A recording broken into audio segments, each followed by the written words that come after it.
Hi, I'm Rowena, Well, I'm Gavin. and we're just going to tell you a little bit about our story and how we've ended up where we are.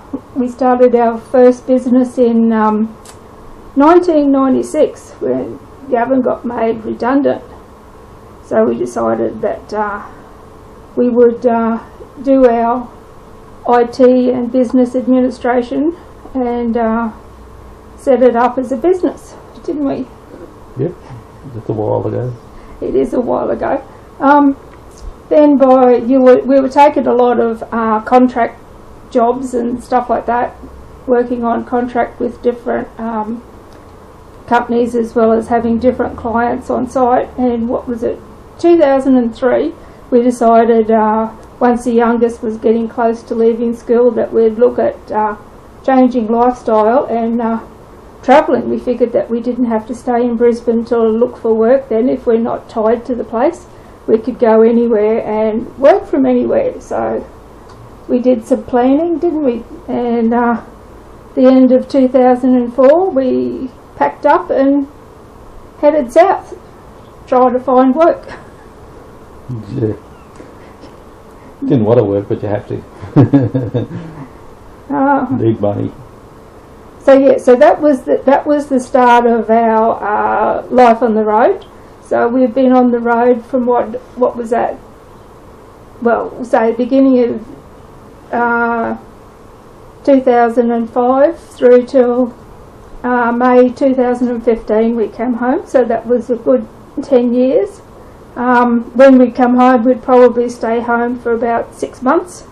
So we'd go north for the winter, south for the summer, following all the other grey nomads that were doing it. But it's an interesting lifestyle to build your business around, that you can work anywhere, and we're more off the grid type of people. So we were spending a lot of time in national parks and all those sort of places, with a few motels thrown in and a few resorts and some of the other fancy stuff, but mainly, yeah. Well, you can do pretty much whatever you want. You can either spend a bit of money and do a few higher end things, like the one time Great Ocean Road we took a helicopter flight. It cost a bit more money, but it's an experience that you would, by saving up and not spending money elsewhere when we were just doing national parks and things, that's something that you can do, and that's a really great experience. So how you do what you do and everything else, it's all up to you, So I think one of our biggest, looking back now, one of the things that we never did was put in an income stream for when we weren't working. So we would actually save up money, so we'd work say 4 to 6 months a year and then have the other 6 months off till we run out of money, and then got back into the working lifestyle, even though we still had a few different smaller clients that we were doing in those other ones, but not enough to produce an income that would sustain us through those times. So this time round, aren't we? We're looking at putting in definitely some passive income, so that it doesn't matter whether we're working or not working, hey? Yeah, and that takes the pressure off too when you're in between contracts, because like that decade I worked 20 different contracts, and there was some quite reasonable gaps in between some of those contracts. So if you've got that other income stream, then yes, he'd leave me in a motel and he'd fly in and out for a couple of weeks when he was doing some mine work, weren't you? Still setting up computers and stuff like that. So even though Gavin might have been doing a lot of on-site work, I was still doing a lot of online work, admin stuff for databases and emails and setting up websites and all the other VA services that you would use and specialise in, that you can do remotely, isn't it? Yep. There's no set way of doing things.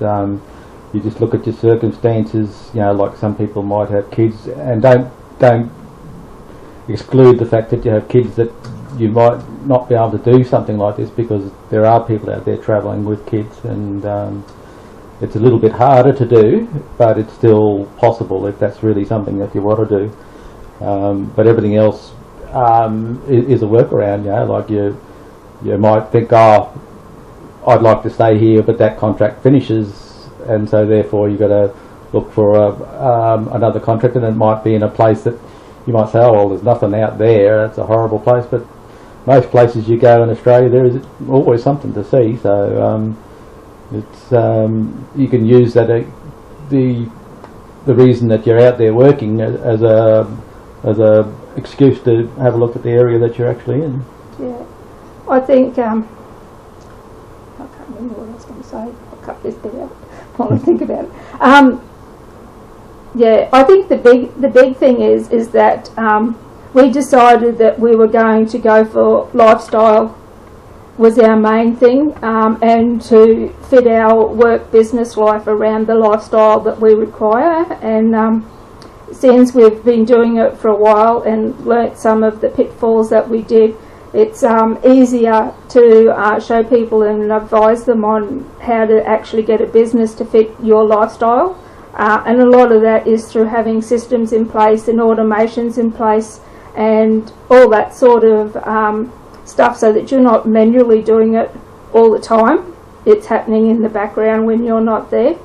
I think is one of the main things that you've got to do, so that you can take time off and you're not busy doing everything when you could be spending time with your kids or travelling or whatever else it is that you want as your lifestyle.